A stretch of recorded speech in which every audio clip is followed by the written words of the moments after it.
Assalamualaikum warahmatullahi wabarakatuh. Bismillahirrahmanirrahim.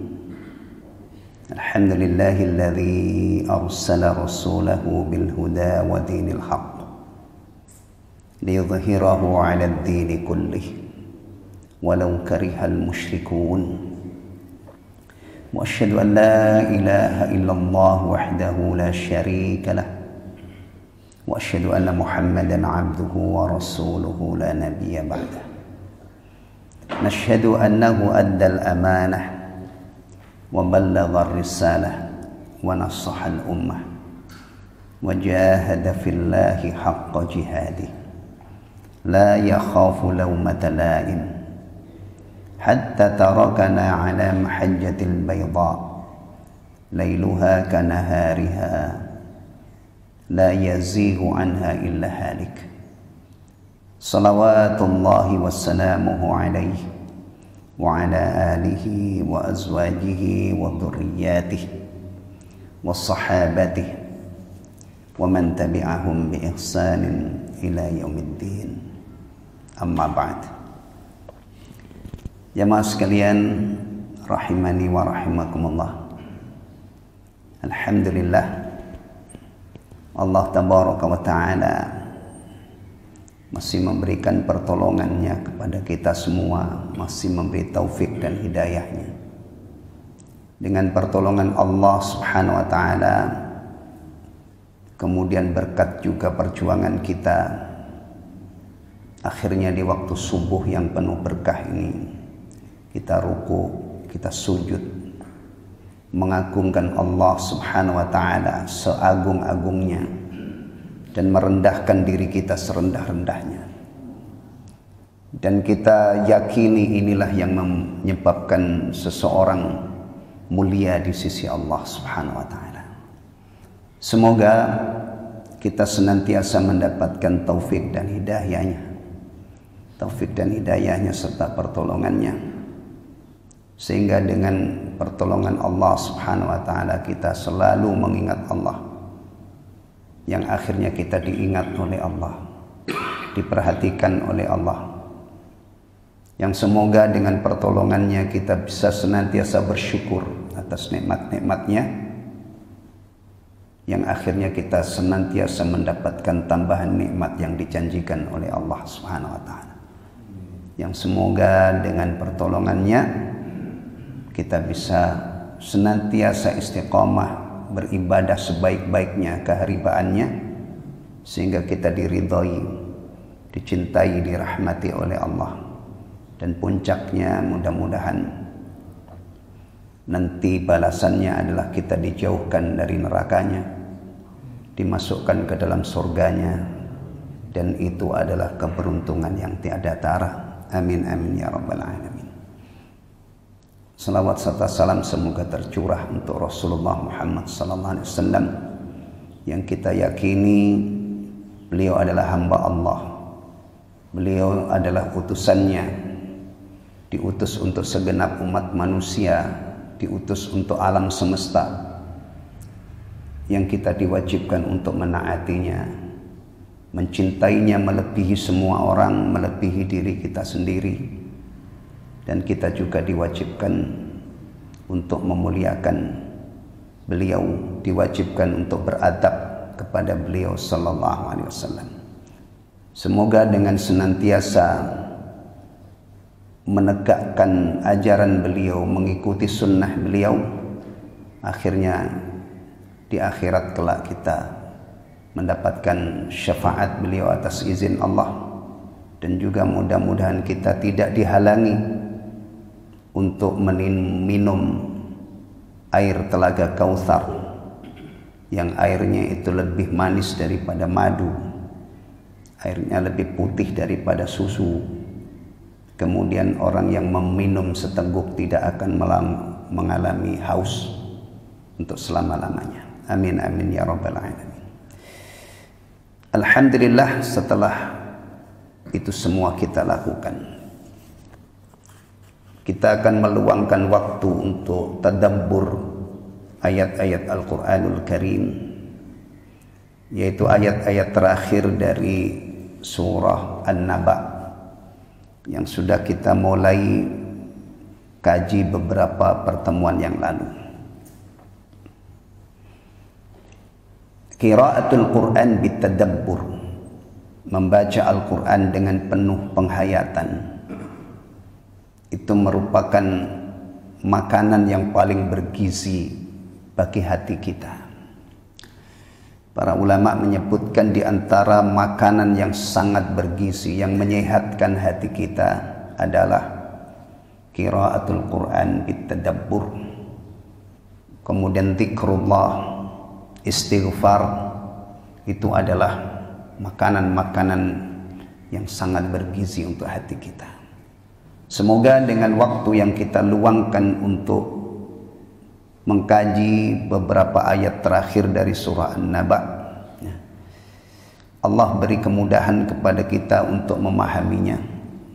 Allah anugerahkan tambahan ilmu yang kita sarikan dari ayat-ayat ini, dan puncaknya semoga kita makin dekat dengan Allah, iman kita bertambah, amal soleh kita bertambah, menjadi ilmu yang bermanfaat. Amin amin ya rabbal alamin. Kita sampai pada ayat Rabbis samawati wal ardi wa ma bainahuma ar-Rahman dan seterusnya. Ana awali dengan tilawah beberapa ayat ini. Mudah-mudahan tilawah ini menambah keberkahan majlis kita di tempat yang sangat istimewa ini. Karena tilawatul Quran itu baru membaca secara lafdiyah itu sudah bernilai ibadah dan dijanjikan ganjarannya per huruf. Maka saya berharap semoga tilawah ini menambah keberkahan dan kebaikan majelis kita di pagi hari ini. A'udzu billahi minasy syaithanir rajim. Rabbis samawati wal ardi wa ma bainahuma ar-Rahman la yamlikuna minhu khitaba. يوم يقوم الروح والملائكة صفا لا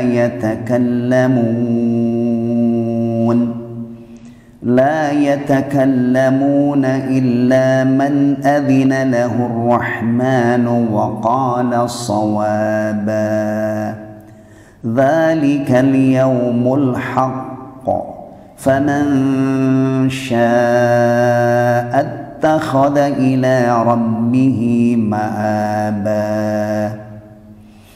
إنا أنذرناكم عذابا قريبا يوم ينظر المرء ما قدمت يداه ويقول الكافر يا ليتني كنت ترابا. Baik jemaah sekalian, ini ayat-ayat yang akan kita telaah tafsirnya merujuk kepada kitab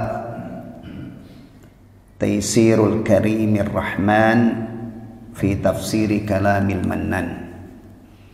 Yang menulis tafsir ini Syekh Abdul Rahman As-Sa'di rahimahullah.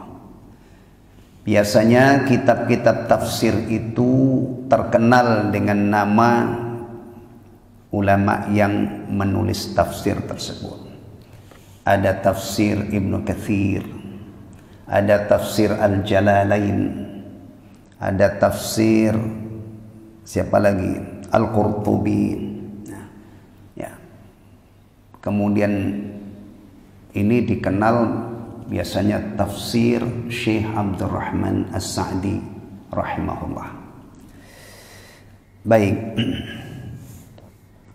Rabbis samawati wal ardi wa ma bainahuma. Rabb yang memelihara langit dan bumi dan apa yang ada di antara keduanya.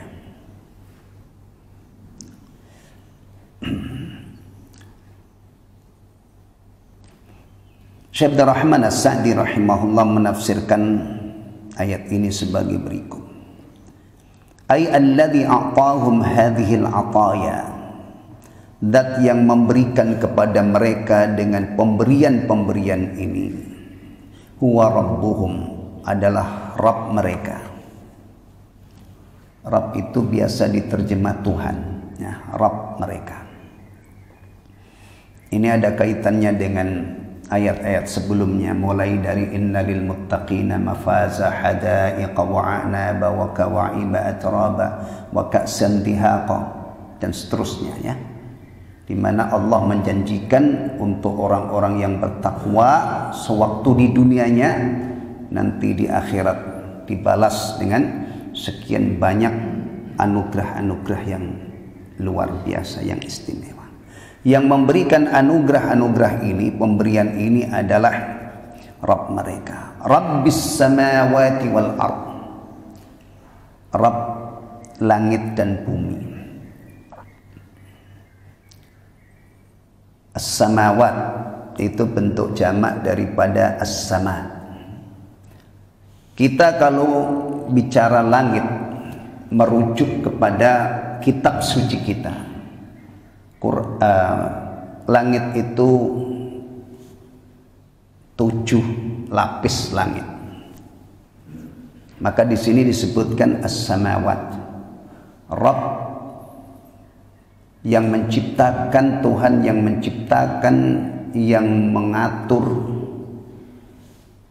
langit dan bumi, yang memiliki langit dan bumi.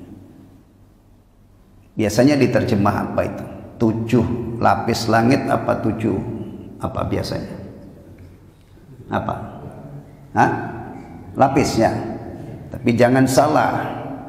Jangan antum anggap kayak kue lapis gitu. 7 lapis ini bukan nempel satu lapisan dengan dengan lapisan yang lain.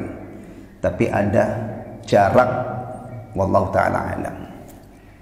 Kisah Isra Mi'raj itu memperjelas masalah ini. Ketika sampai di langit yang pertama, Rasulullah bersama Jibril minta dibukakan pintu langit yang pertama, naik lagi. Entah jaraknya berapa jauh kita tidak tahu, tapi yang jelas 7 lapis langit ini adalah tidak seperti kue lapis, tidak nempel, ada jarak. Dan langit ini adalah makhluk Allah yang dahsyat, yang menjadi bukti kemahakuasaan Allah yang luar biasa. Apa keajaiban langit? Kalau kita perhatikan, tinggi, tegak, kokoh, tanpa tiang. Tanpa tiang, tapi tidak ambles, tidak roboh, kecuali nanti. Tadi sang imam kita sudah membaca surah Al-Insyiqaq, ya, surah Al-Insyiqaq yang mengkhabarkan idas sama'un syaqqat, apabila langit terbelah. Ada surah yang lain lagi, idas sama'un fatarat, apabila langit runtuh. Jadi langit yang diciptakan oleh Allah, sepanjang Allah menjaganya, tegak, kokoh, tanpa tiang, nah, sudah dikhabarkan oleh sang penciptanya bahwa akhirnya nanti rusak, akhirnya nanti dibinasakan oleh Allah sang pencipta. Langit di akhirat itu bukan langit yang ada ini. Demikiannya bumi nanti yang menjadi pijakan kita di mahsyar, bukan bumi ini lagi, sudah diganti oleh Allah dengan bumi yang lain. Taib. Wal ard, dan bumi, alladzi khalaqaha wa dabbaraha, yang menciptakannya dan mengaturnya. Mohon diperhatikan, kita ini orang Islam. Kalau kita membaca alam itu jangan sampai bertentangan atau menyelisihi Al-Quran. Mengatur alam semesta, Rabb yang menciptakan langit dan bumi dan yang mengaturnya, Allah Subhanahu wa ta'ala yang menciptakan dan mengatur. Semua kejadian di muka bumi ini harus kita sandarkan kepada Allah. Kita rutin melihat berbagai macam kejadian di muka bumi ini. Ada matahari terbit terbenam, itu bukan terbit sendiri. Dalam keyakinan kita matahari itu diciptakan oleh Allah, makhluk. Maka orang-orang yang menyembah matahari itu salah alamat. Dalam Al-Quran, orang-orang yang menyembah matahari itu diingatkan, sembahlah pencipta matahari. Kalau matahari itu dahsyat agung, penciptanya lebih dahsyat lagi. Makhluk itu tidak punya hak untuk disembah. Yang punya hak untuk disembah adalah Al-Khaliq. Karena pencipta alam semesta itu esa, tidak ada sekutu baginya. Maka yang kita sembah dan kita ibadahi juga kita yakini esa, tidak ada sekutu baginya. La ilaha illallah. Tidak ada ilah, tidak ada sesembahan yang berhak disembah kecuali Allah. Itu berawal dari karena sang pencipta alam semesta ini esa, tidak ada sekutu baginya, maka yang berhak disembah dan diibadahi juga esa, sang pencipta. Menyembah sang pencipta tidak salah alamat. Tapi kalau makhluk menyembah makhluk, ini enggak boleh terjadi.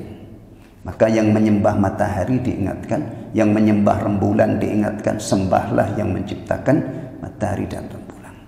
Kemudian dia terbit terbenam rutin tiap hari. Ini bukan berjalan otomatis, tapi diterbitkan oleh Allah, dibenamkan oleh Allah. Demikian juga rembulan, mulai dari hilal, bulan sabit, kemudian sedikit demi sedikit 13, 14, 15 puncaknya purnama, nanti menyusut, begitu rutin. Ini juga bukan otomatis. Allah subhanahu wa ta'ala yang mengatur semua ini. Ada hujan turun dari langit, Allah subhanahu wa ta'ala yang mengatur. Semua peristiwa besar maupun kecil kita yakini itu terjadi atas kehendak Allah. Allah yang mengatur. Kemudian kabar tentang matahari, ya, Rasulullah mengkabarkan matahari nanti akan terbit dari tempat terbenamnya. Salah satu tanda kiamat besar, tanda besar kiamat. Tanda besar itu maksudnya tanda yang menunjukkan bahwa kiamat itu sudah sangat dekat, adalah tulu'us syamsi min maghribiha.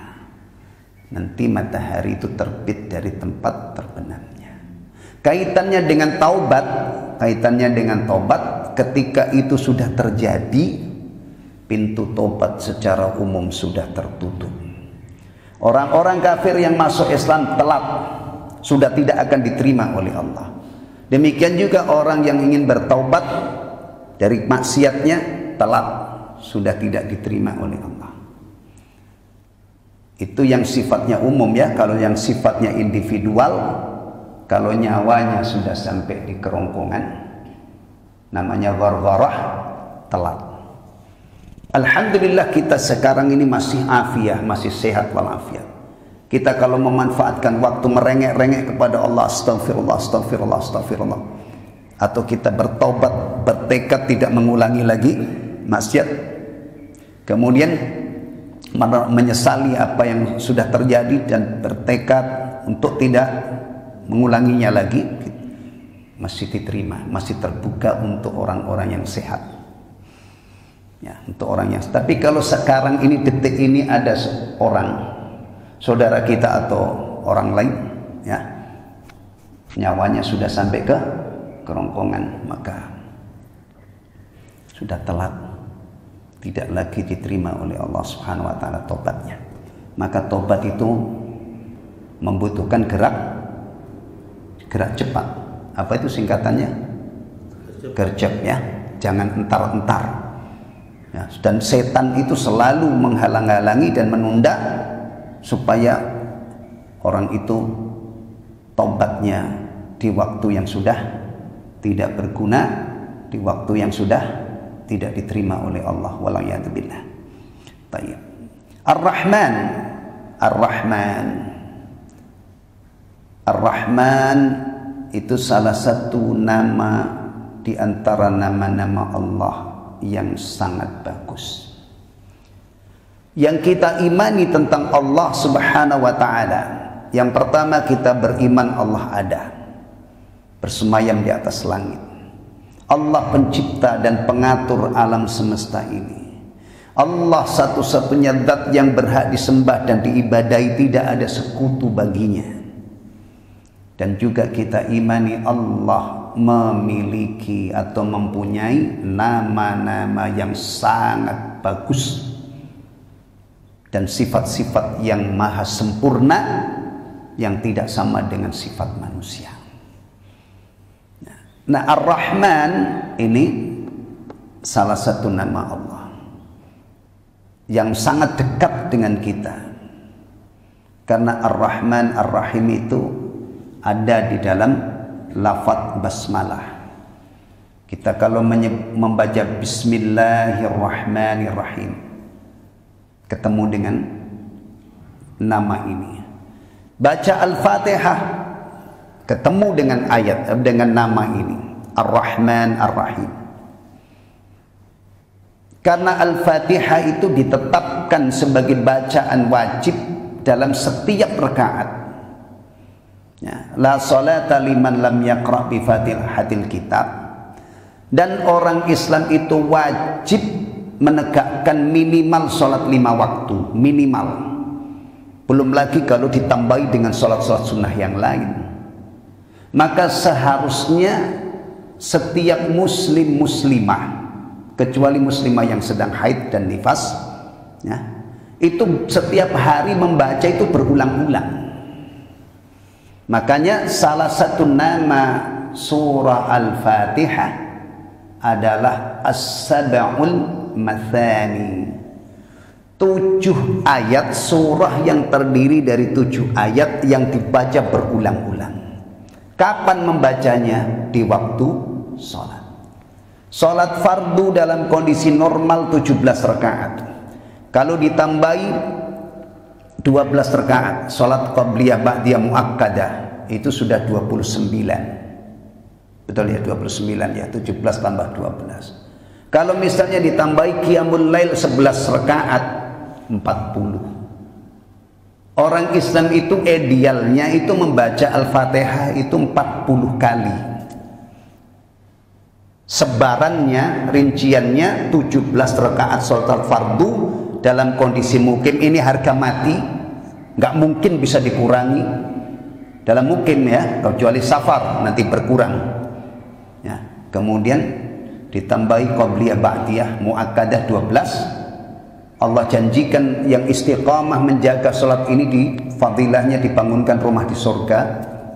Di surga ya, bukan di mana, bukan di PIK, bukan di perumahan elit, di surga. Apalagi qiyamul lail 11 rakaat. Atau mati-matinya ya, kalau qiyamul lail itu mungkin bagi kita masih agak jauh, mati-matinya adalah mengulang-ulang Al-Fatihah di sholat fardu, sholat sunnah qabliyah ba'diyah. Baik, Ar-Rahman alladzi rahmatuhu wasi'at kulla syai'in, yang rahmatnya, kasih sayang itu meliputi segala sesuatu, dicurahkan oleh Allah kepada semua makhluknya. Para kiai di negeri kita ini ketika menjelaskan nama Allah ini ya, biasanya menggunakan makna ini. Ar-Rahman itu rahmat Allah dicurahkan di dunia ini kepada semua makhluknya. Nah, semua makhluknya. Kalau manusia, semua manusia, yang ateis, yang kafir, yang mukmin, semua mendapatkan bagian dari rahmat ini. Hewan-hewan, tikus, kucing, masya Allah sejahtera semuanya. Nah, tapi kalau Ar-Rahim itu Allah Maha Penyayang, rahmatnya spesial hanya untuk orang-orang beriman di akhirat. Tidak mungkin ada orang kafir dapat rahmat Allah. Gak mungkin ada orang yang mati dalam keadaan kafir, musyrik, munafik mendapatkan rahmat Allah. Mereka kembali mendapatkan murka mendapatkan laknat dan mendapatkan azab yang pedih. Juga Rasulullah mengkabarkan rahmat Allah itu dibagi 100 bagian. Yang dikucurkan di dunia ini 1 bagian. Yang disimpan oleh Allah untuk hamba-hambanya yang beriman itu 99 bagian. Allahu Akbar. Jadi bisa dibayangkan orang kalau kembali ke haribaan Allah berawal dari husnul khatimah, mati dalam keadaan mukmin, berpeluang untuk mendapatkan bagian rahmat yang sangat besar. Bahkan orang-orang yang tauhidnya sempurna, imannya sempurna, dijanjikan oleh Allah masuk surga tanpa hisab, tanpa adab. Ya. Baik. Farabbahum wa rahimahum, Allah melihara mereka, menyayangi mereka, walatufa alaihim, dan Allah mengasihi mereka hatta adraku ma adraku, sehingga puncaknya mereka meraih apa yang telah mereka raih. Inna lil muttaqina mafaza hadaiqa wa anaba wa kawaiba atraba, ya. Dan seterusnya. Itu berawal dari Allah yang menyayangi mereka, melimpahkan rahmatnya kepada mereka sampai akhirnya mereka min ahlil jannah.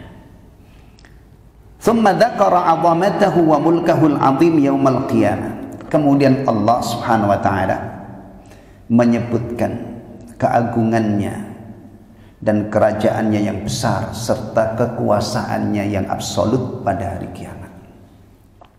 Wa anna jami'al khalqi kulluhum dzalikal yaum sakitun la yatakallamun.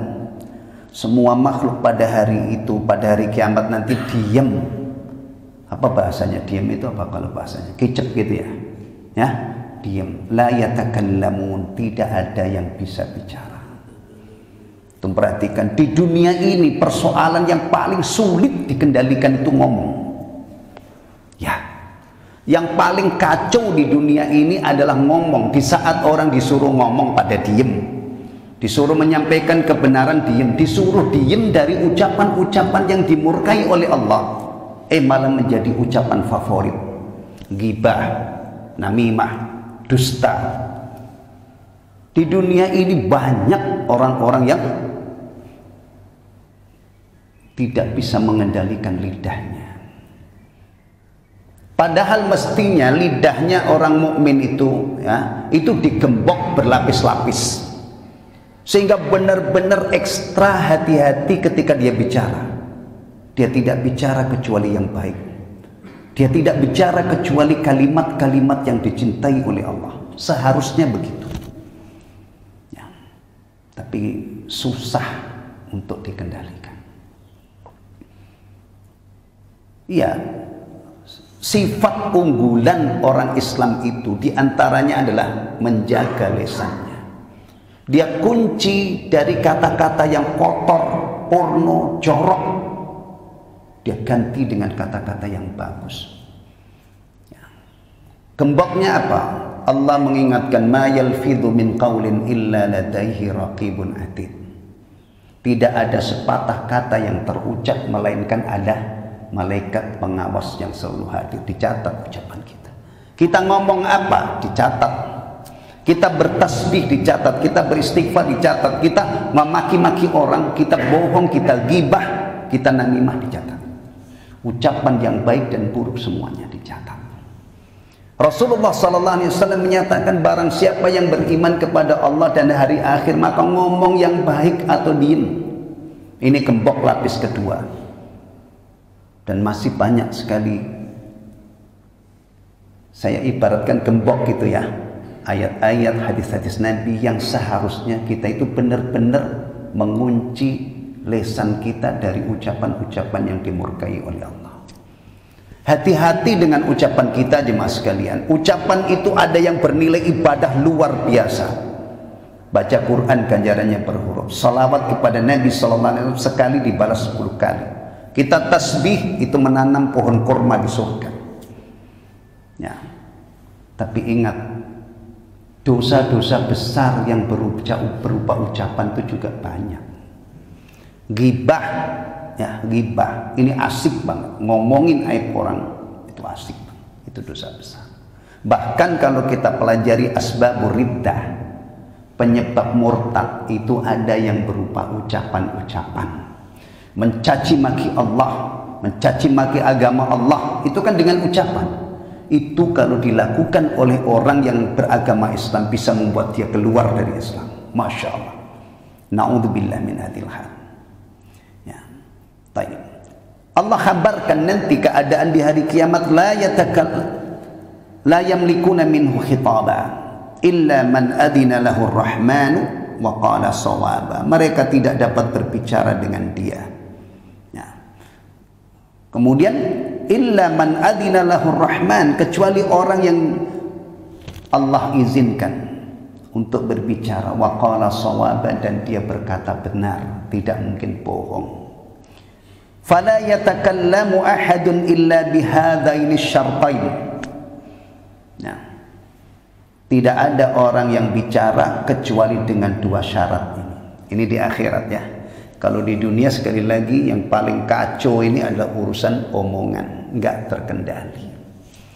Padahal mestinya orang-orang yang merindukan surga itu melatih jauh-jauh hari di dunia ini menjaga lisannya. Ada dua anggota tubuh ini yang apabila kita jaga, ya, itu menyebabkan kita masuk surga. Rasulullah sallallahu alaihi wasallam bersabda, man yadman lima baina lahyaihi wa ma baina fakhidaihi adman lahul jannah.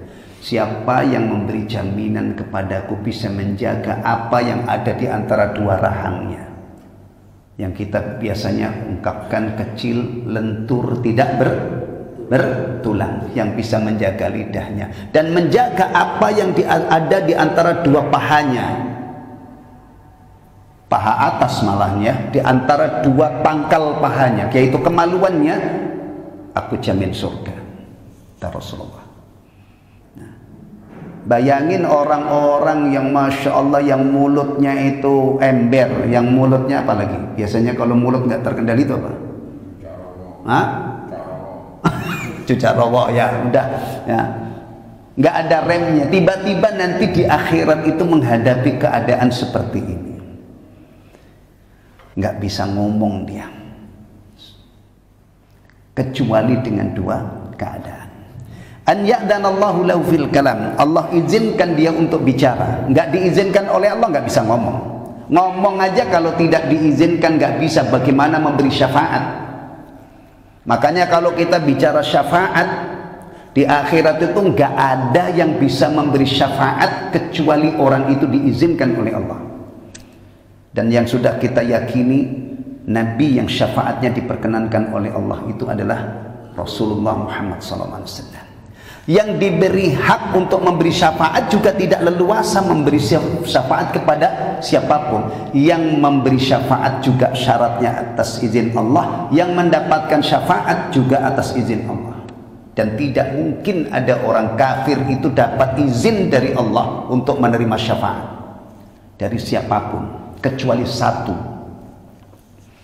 Kita kalau belajar bab syafaat, satu-satunya orang kafir yang dapat syafaat itu Abu Thalib. Itu pun syafaat Rasulullah tidak bisa mengeluarkan dari neraka, tapi meringankan azabnya. Paman beliau Al-Abbas radhiyallahu anhu pernah bertanya kepada Rasulullah, apakah kamu nggak bisa memberi syafaat kepada paman Abu Thalib? Maksudnya dia itu baik banget sama kamu. Kebaikan Abu Thalib itu, Masya Allah, Abu Thalib itu mengisi kehidupan Rasulullah sejak Rasulullah umur 8 tahun sampai Rasulullah menjadi Nabi, dan meninggalnya Abu Thalib itu tahun 10 kenabian. Awal-awal itu Abu Thalib melindungi Nabi dari gangguan, tapi dia tidak masuk Islam. Rasulullah tawarkan la ilaha illallah di akhir hayatnya, dia menolak. Maka pamannya tanya, jawaban Rasulullah, kalau bukan karena syafaatku dia ada di dasar neraka, tapi karena syafaatku maka dia ada di permukaan neraka. Itu Abu Thalib, satu-satunya orang kafir yang dapat syafaat dari Rasulullah, diringankan azabnya. Yang lain tidak mungkin dapat. Ya kalau bicara saja, bicara itu begitu terkontrol, begitu terkendali. Tidak ada yang bisa bicara kecuali atas izin Allah. Bagaimana lebih dari itu memberi pertolongan? Sepenuhnya dalam genggaman kekuasaan Allah akhirat itu. Ya. Tertib, tidak ada kacau balau. Bahkan ketika Rasulullah menggambarkan manusia nanti, kita semua itu ketika dibangkitkan itu dalam keadaan telanjang bulat, laki dan perempuan sama. Sekarang kalau di dunia ini ada laki-laki, kacaunya udah kayak apalah. Kecuali kalau yang telanjang bulat ini orang-orang gila semua. Kalau orang waras, antum bayangin, naudzubillah ya. Udah jangan dibayangin deh. Pasti kacau. Aisyah bertanya, ya Rasulullah, laki dan perempuan telanjang bulat, gimana itu? Rasulullah menyatakan dijamin aman. Gak ada di akhirat itu orang sempat berpikir begituan. Kalau di dunia ini, iya, apalagi badannya masih sehat. Nah, kemudian yang telanjang itu perempuan yang cantik pastilah. Sampai kondisi seperti itu pun dijamin aman. Ya. Tapi ini bicara tidak bisa bicara kecuali dengan izin Allah. Kemudian wa an yakuna ma takallama bihi shawaban, dan ucapan yang diucapkan itu pasti benar, nggak mungkin bohong. Jago-jago bohong di dunia ini nggak mungkin dia bisa menipu Allah. Mungkin kan? Banyak mulut yang biasa, bahkan orang yang paling lihai bohong di dunia ini, ya nggak mungkin dia bisa membohongi Allah. Al-yawma nakhtimu ala afwahihim, pada hari itu mulutnya dikunci oleh Allah. Wa tukallimuna aydihim, tangannya bicara. Wa tashhadu arjulum, kakinya. Dia mau bohong gimana? Lianna dzalikal yawmu huwal haqq, karena hari itu adalah hari yang pasti terjadi. Ini agak beda tafsir dengan terjemahannya. Dzalikal yaumul haq. Di sini kalau di Quran terjemahan kita itu diterjemahkan itulah hari yang pasti terjadi. Hari kiamat itu pasti terjadi. Meskipun sebagian orang menganggap mustahil, pasti terjadi. Bahkan orang yang mengingkari hari kiamat itu juga menurut keyakinan kita pasti nanti dia ada di akhirat itu. Gak mungkin dia hilang, gak mungkin dia lolos. Di sini di tafsirnya agak beda. Lianna dzalikal yaumul haq, karena pada hari itu adalah hari kebenaran. Alladzi la yaruju fil batil, yang tidak ada kebatilan di dalamnya, wala yanfa'u fihil kadzib, dan tidak berguna lagi bohong atau dusta. Orang kalau berbohong di dunia ini kira-kira ada dapat sesuatu enggak? Orang bohong dapat. Orang munafik dapat, dia bohong, menipu orang dengan secara lahiriah dia muslim. Dapat enggak? Dari bohongnya itu dia dapat sesuatu enggak? Dapat, aman dia. Bahkan di zaman Nabi, yang tahu Nabi itu tahu persis siapa yang munafik, tidak diperangi orang munafik itu. Hidup bersama Rasulullah. Maka orang munafik itu dikatakan menipu Allah, tapi tidak mungkin berhasil. Bagaimana menipu Allah yang maha mengetahui, yang maha teliti, yang maha mengetahui isi hati seseorang? Gak mungkin. Tapi di dunia ini banyak loh orang nipu itu. Kadang-kadang kita mendengar berita itu ada orang tertipu itu nilainya miliaran, triliunan. Tapi nanti di akhirat nipu itu nggak mungkin ada manfaatnya. Bagaimana menipu Allah Subhanahu wa Ta'ala? Kalau menipu orang gampang. Nah, ya, orang Islam itu kalau menipu orang Islam, umpannya gampang. Bangun masjid, anak yatim, umroh, masya Allah. Iya, kalau ada orang pengen nipu orang atas nama anak yatim, nggak punya rasa takut kepada Allah, gampang itu nyari duit. Karena rata-rata anak yatim ini kalau dijual, ya itu banyak yang iba. Masjid juga demikian. Kalau ada orang tidak takut, bahkan kadang-kadang bawa kotak itu, kotak amal untuk jariah masjid itu, banyak yang umrah juga. Ya, umrah ya. Banyak kan dengar travel umrah itu kalau nipu biasanya berapa Pak Samsul pasarannya itu kalau nipu? Bukan 100-200 miliaran. Bahkan kita pernah dengar itu dulu ada travel yang ngetop banget itu nilainya nipunya 1 triliun lebih. Kalau yang dulu itu yang ratusan miliar juga ada. Biasanya begitu itu untuk apa? Untuk apa? Nipu lewat umrah itu. Untuk apa?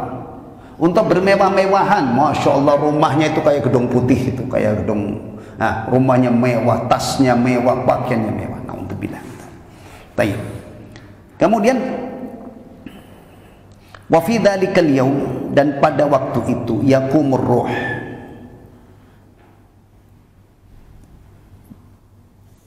malaikat Jibril berdiri. Ketika hari itu ruh berdiri. Ruh yang dimaksud di sini siapa? Yaqumur ruh wa huwa Jibril alaihissalam, malaikat Jibril alaihissalam. Alladzi huwa asyraful malaika, yang merupakan malaikat yang paling mulia. Kalau rasul yang paling mulia itu adalah Rasulullah Muhammad sallallahu alaihi wasallam, maka malaikat yang paling mulia itu adalah Jibril alaihissalam. Baik. Wal malaikatu, dan para malaikat juga, yaqumul jami', semuanya berdiri saffan, berbaris-baris, khadi'ina lillah, tunduk patuh kepada Allah. La yatakallamun, mereka tidak bisa bicara illa bima adina lahumullahu bih, kecuali diizinkan oleh Allah subhanahu wa ta'ala. Ini salah satu masyhadnya, salah satu pemandangan hari kiamat. Kalau kitanya ini nanti di hari kiamat setelah dibangkitkan, dikonsentrasikan di mahsyar dalam keadaan hufat, nyeker. Hati-hati yang punya sepatu bagus. Apalagi kalau sepatu itu membuat sombong misalnya, Anda satu saat nanti dipaksa oleh Allah nyeker. Kemudian apalagi uratan, telanjang bulat. Wahai siapapun yang mengenakan pakaian-pakaian mewah yang membuat Anda sombong, nanti Anda tidak mengenakan pakaian itu di mahsyar. Ghurla itu dalam keadaan tidak berkhitan, persis seperti kita lahir. Jadi keadaan manusia dibangkitkan itu persis ketika lahir. Waktu lahir kita pakai alas kaki enggak? Jangankan sepatu, kaos kaki nggak ada. Saya belum sampai hari ini tidak ada bayi lahir itu pakai kaos kaki. Uratan, telanjang. Ghurla, tidak berkhitan. Kecuali Rasulullah sallallahu alaihi wasallam disebutkan lahir makhtunan, lahir sudah berkhitan. Tapi ada ulama yang mengatakan yang mengkhitan adalah kakeknya. Ya. Kemudian buhma itu nggak bawa apa-apa. Masya Allah. Makanya di sini orang-orang yang hidupnya dulu menghamba kepada dunia hancur di sini. Ya. Dulu waktu di dunia itu mencari dunia itu brutal banget, mati. Jangankan di mahsyar, mati aja kan nggak dibawa kan? Mati nggak dibawa. Baru mati saja kan sudah lepas kepemilikannya atas segala yang dia miliki. Ya, rumahnya bagus, istrinya masih muda. Biasanya kalau ada janda muda kaya raya, itu banyak yang minat. Dia mungkin beberapa bulan di alam barzah, di kamar tidurnya sudah halal ditempati oleh laki-laki lain, nikah dengan jandanya. Inna lillahi wa inna ilaihi raji'un. Maka inilah yang ditawarkan oleh agama kita. Anda pengen bahagia di dunia, pengen bahagia di barzah, pengen bahagia sampai di akhirat. Bertakwa kepada Allah, beriman, beramal saleh, siapkan bekal untuk menyongsong kehidupan di barzah, menyongsong kehidupan yang kekal abadi di akhirat. Itu yang diajarkan agama kita.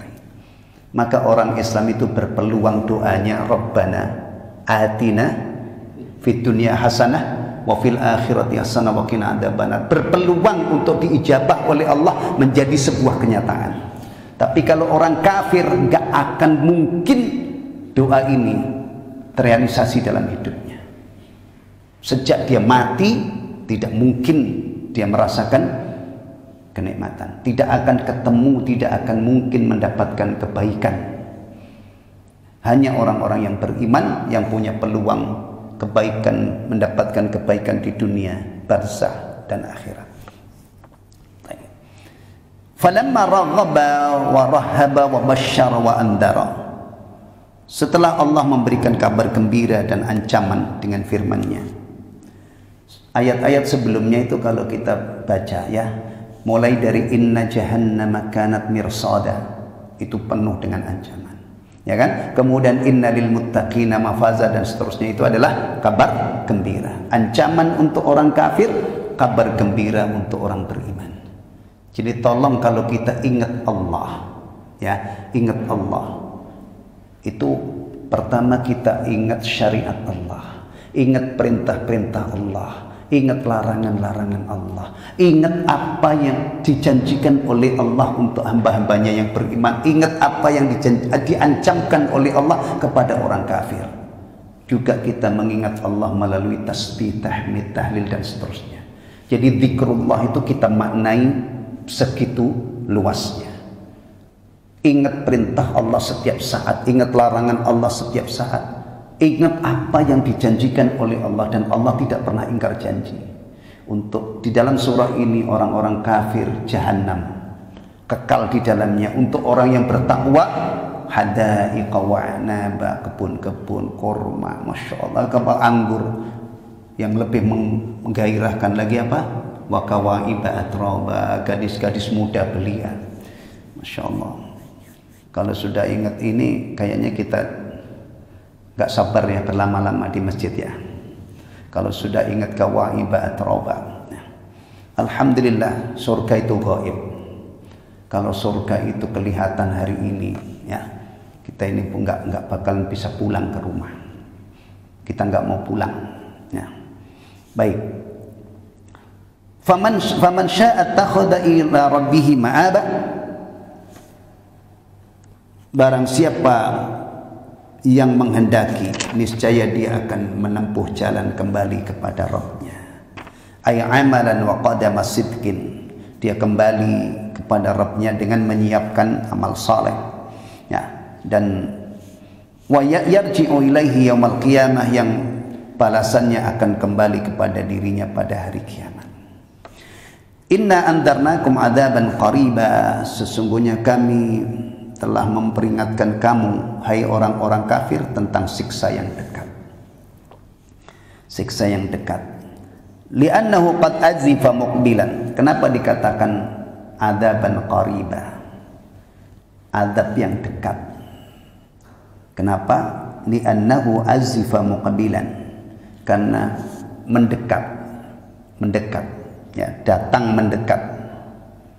Fa kullu ma huwa atin fa huwa qarib. Setiap hal yang pasti terjadi itu dekat. Jadi hari kiamat itu di dalam Al-Qur'an diungkapkan ghad itu besok. Padahal sudah berabad-abad sampai hari ini belum ada kiamat. Bukan berarti Al-Qur'annya itu salah atau bohong. Cuman setiap hal yang pasti terjadi itu dekat.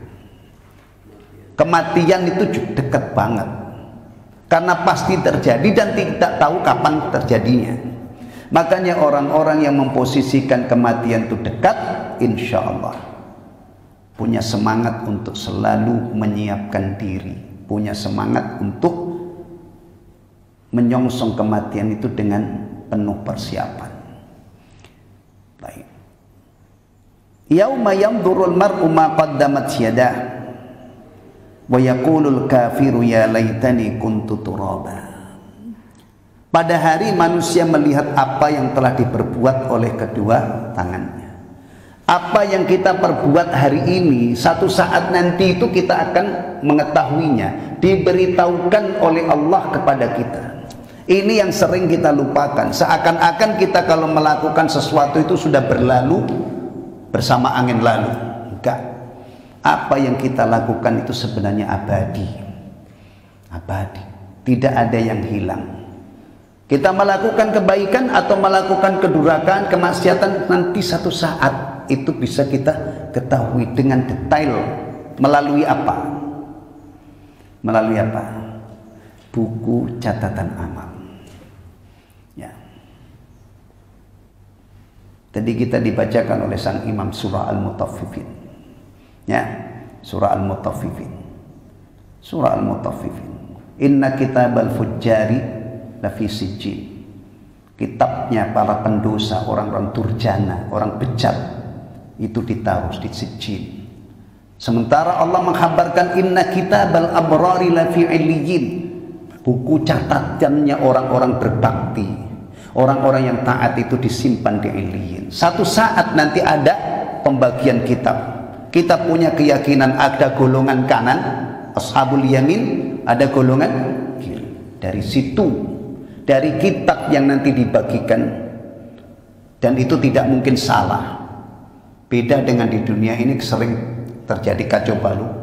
Pembagian rapot anak-anak kita itu kadang-kadang nilai anak kita masuk ke rapot anak yang lain. Mungkin terjadi karena mungkin gurunya ngantuk waktu ngisi atau yang lainnya. Tapi di akhirat itu tidak mungkin ada orang salah menerima catatan amalnya, karena ini urusan Allah, pasti beres. Dari situ akan melihat apa yang pernah diperbuat. Nah, karena perbuatan kita itu tidak ada yang hilang, ay hadzal ladzi yahummuhu wa yafza'u ilaihi. Inilah yang membuat orang mukmin itu gelisah. Ini yang membuat hatinya goncang. Maka hendaknya dia memperhatikan di dunia ini apa yang sudah dia kerjakan. Kemudian dikutip firman Allah, ya ayyuhalladzina amanu taqullaha wal tanzur nafsum ma qaddamat lighad. Wahai orang-orang yang beriman, bertakwalah kepada Allah, dan hendaknya setiap individu, setiap jiwa, setiap orang memperhatikan apa yang telah dia siapkan untuk akhiratnya. Amal soleh apa yang sudah kamu tabung supaya nanti di akhirat kamu bahagia. Dan ini dalam ajaran Islam menjadi garansi cerdas atau tololnya seseorang. Orang-orang yang cerdas adalah orang yang di dalam hidupnya ini dia memanfaatkan umurnya untuk menabung amal-amal soleh. Semoga dengan amal soleh itu dia bisa meraih. Kalau di dunia ini ada orang tidak peduli akhirat, itu sejatinya adalah orang yang paling tolol, orang yang paling bodoh di muka bumi. Maka Rasulullah ketika ditanya orang mukmin mana yang paling cerdas, nah, hati-hati di luar sana itu sekarang ada orang bicara apa namanya, akal sehat dungu, nanti dulu. Nah, orang cerdas menurut Rasulullah SAW adalah siapa orang mukmin yang cerdas? Pernah dengerin? Aktsaruhum lil mauti dzikra, yang paling banyak ingat mati. Wa ahsanuhum lima ba'da istidadan, dan ingat mati itu memberikan energi yang besar dia untuk menyiapkan bekal, menjalankan perintah, menjauhi larangan. Itu orang cerdas, itu orang cerdas. Baik.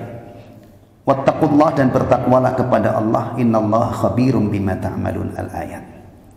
Nah, ini yang seharusnya selalu kita pantau, kita perhatikan. Karena nanti satu saat kita akan diperlihatkan amal perbuatan kita dibalasi dengan seadil-adilnya. Maka siapkan amal-amal soleh dengan harapan ketika bertemu dengan Allah mudah-mudahan kita panen raya. Setiap orang jemaah sekalian, jangan ngandelin yang lain. Ya, setiap orang. Sampai Nabi pernah menyapa kerabat-kerabatnya, dari yang paling jauh sampai yang paling dekat, putrinya. Ya Fatimah bintu Muhammadin anqidhi nafsaki minan nar. Wahai Fatimah putri Muhammad, selamatkan nak dirimu dari neraka. Kalau kamu tidak mau menyelamatkan dirimu dari neraka, saya tidak bisa nolong kamu sedikit pun di hadapan Allah. Menyiapkan bekal supaya kita selamat itu adalah secara umum iman dan amal soleh. Unsur iman yang paling istimewa itu tauhid, yang merupakan kunci surga. Maka biasanya juga disebut dari sisi ini, menyiapkan bekal untuk meraih kebahagiaan akhirat itu tauhid, beriman dan beramal soleh. Baik. Fa in wajada khairan falyahmadillah. Barang siapa yang mendapati kebaikan, Maksudnya keadaannya ini dimudahkan oleh Allah untuk menyiapkan amal-amal saleh, iman dan amal saleh, falyahmadillah, hendaknya dia memuji Allah. Wa in wajada ghaira dzalika fala yamlumanna illa nafsah. Tapi kalau misalnya mendapati dirinya ini ancur-ancuran, amal soleh tidak minat, ya, malah dimanfaatkan, disalahgunakan hidupnya sepenuhnya untuk bermaksiat, untuk dunia semata, fala yalumanna illa nafsah, maka jangan sekali-kali nyela kecuali dirinya sendiri. Jangan nyari kambing hitam, celalah diri sendiri. Walihada kana al-kuffaru yatamannawna al-maut min siddatil hasrah wan nadam. Oleh karena itu orang-orang kafir menginginkan kematian karena penyesalan yang amat dalam. Tapi nggak mungkin mati. Orang di akhirat mati itu gimana? Ya tidak ada kematian. Di dunia ini iya kullu nafsin dha'iqatul maut, setiap bernyawa pasti. Tapi kalau sudah nanti setelah kebangkitan itu orang kafir pengen mati nggak mungkin mati. Nggak mungkin mati. Ada pendapat yang mengatakan kapan orang kafir ini menyatakan ya laitani kuntu turaba, duhai sekiranya saya menjadi tanah saja. Itu ketika melihat hewan-hewan itu setelah dikisos oleh Allah diadili jadi tanah. Mereka mengimpikan duhai saya seperti dia, berakhir jadi tanah. Tapi kan dia orang, bukan kambing. Kalau kambing iya, berakhir tidak ada surga, tidak ada neraka. Manusia tidak mungkin dia lolos dari jaza, dari balasan Allah. Ya laitani kuntu turaba. Ini adalah gambaran tentang hasrah, penyesalan dan penyesalan orang-orang kafir. Padahal di dunia itu masya Allah sombongnya luar biasa. Waktu Rasul-Rasul itu mengajak mereka ke jalan Allah supaya selamat, tidak sudi, tapi nanti kena batunya. Orang kafir akan mengalami penyesalan yang sama dahsyat. Dan ini banyak, bukan hanya di ayat ini. Di ayat yang lain Allah sebutkan orang kafir itu nanti akan melolong-lolong minta kepada Allah agar dikembalikan ke dunia. Baik, sampai jam 6:15 ya, waktu syuruk biar pas, kemudian kita tutup. Ini ikhwatul iman rahimani wa rahimakumullah. Kemudian karena ini keadaan mengerikan, ya, para ulama itu kalau menyampaikan keadaan yang mengerikan itu biasanya serius. Beda dengan orang sekarang, neraka saja itu masih dibuat canda. Itu yang kita sesalkan. Banyak orang-orang yang menyampaikan agama ini sampai urusan neraka itu yang mestinya orang itu pada nangis, syukur-syukur bisa pingsan gitu. Tapi kalau pingsan repotin ya, nangislah. Itu dibuat canda. Nah ini kita bisa mendapatkan keteladanan dari Syekh Rahman As-Sa'di ketika sampai di puncak ayat ini yang mengkhabarkan tentang penyesalan orang kafir. Kan kita tidak ingin seperti itu. Beliau tutup dengan doa. Nas'alullaha an yu'afiyana minal kufri wasyarr. Kita memohon kepada Allah agar Allah memberikan keselamatan kita daripada kekafiran dan keburukan semuanya. Innahu jawadun karim. Sesungguhnya Allah Maha Pemurah. Ya, ini adalah cerminan. Berarti Syekh Rahman As-Sa'di ketika membaca dan menafsirkan ayat ini itu sepenuh hati.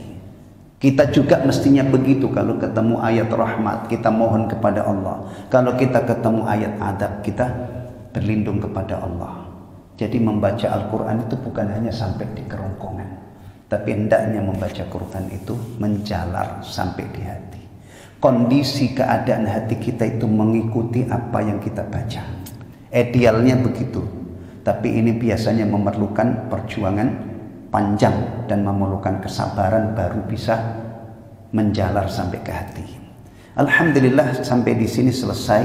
Tamma tafsirul surah Ammah walhamdulillahi rabbil alamin. Selesailah, sempurnalah tafsir surah Amma Yatasa'alun. Segala puji bagi Allah Rabb semesta alam. Kemudian terakhir, apa yang bisa kita amalkan dari surah An-Naba ini? Alhamdulillah saya sempat mengutip dari Al-Quran Tadabbur wa Amal. Ada mushaf itu, mushaf Tadabbur dan Amal. Jadi aplikasi atau terapan daripada surah An-Naba. Yang pertama, num al-lailata mubakkiran. Tidurlah di waktu malam itu awal-awal. Tsummadkur faidataini wajadtahuma. Kemudian ingatlah dua faedah yang akan Anda temukan. Tidur malam itu jangan larut. Tidur awal-awal. Anda akan mendapatkan dua faedah. Waja'alna laila libasa. Kami jadikan malam itu libasa, yang menyelimuti. Waja'alna nahara ma'asya. Dan kami jadikan siang hari itu untuk mencari penghidupan. Kalau tidurnya awal-awal akan mendapatkan ini, istirahat yang cukup, nanti kerjanya mencari karunia Allah dalam keadaan semangat, fit. Itu dua manfaat. Yang kedua, ista'id billah min adabi jahannam thalathan. Memohonlah perlindungan kepada Allah dari neraka jahannam 3 kali. Karena Allah mengkhabarkan inna jahannama kanat mirsada. Sesungguhnya jahannam itu ada tempat mengintai padanya. Supaya kita selamat, salah satunya adalah mohon perlindungan kepada Allah dari jahannam. Ini bisa kita baca doa Rasulullah, Allahumma inna nas'alukal jannah wa na'udzubika minan nar 3 kali. Kalau kita membaca doa ini, surga akan memohon kepada Allah, ya Allah masukkan orang itu ke dalamku. Kalau mau berdoa dengan doa ini, maka neraka pun akan memohon kepada Allah agar orang yang berdoa ini dijauhkan darinya. Tadzakkar dzanban amiltahu summa istaghfirillah. Ingat-ingatlah dosa yang sudah kamu perbuat, kemudian mohon ampun kepada Allah. Karena Allah menyatakan wa kulla syai'in ahsainahu kitaba. Segala sesuatu itu kami tulis dalam kitab catatan amal. Dosa kita. Maka di sini diingatkan, ingat dosa-dosa kita. Kemudian lanjutkan dengan memohon ampun kepada Allah.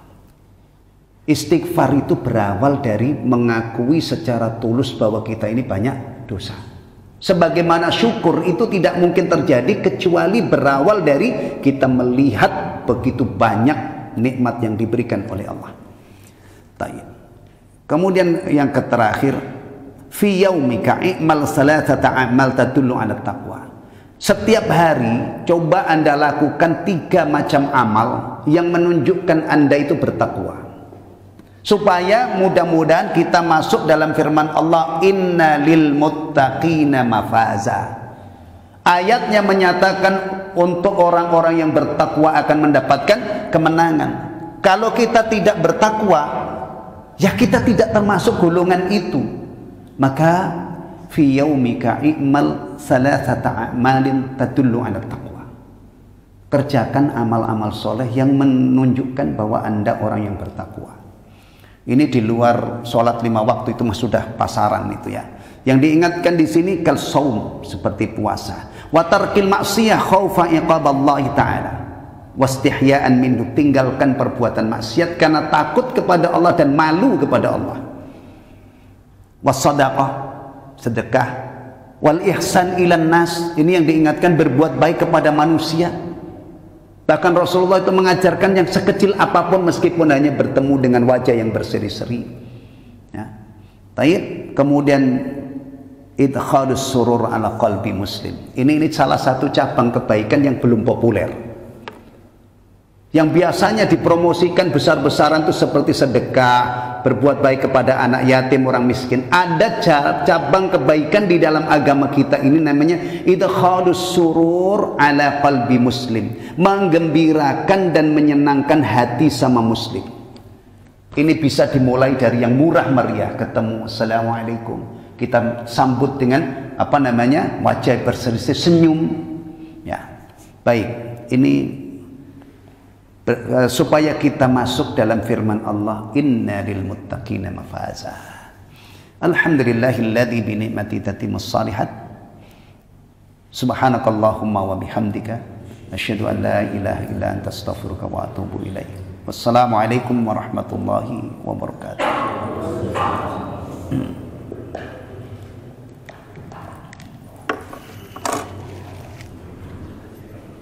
Alhamdulillah.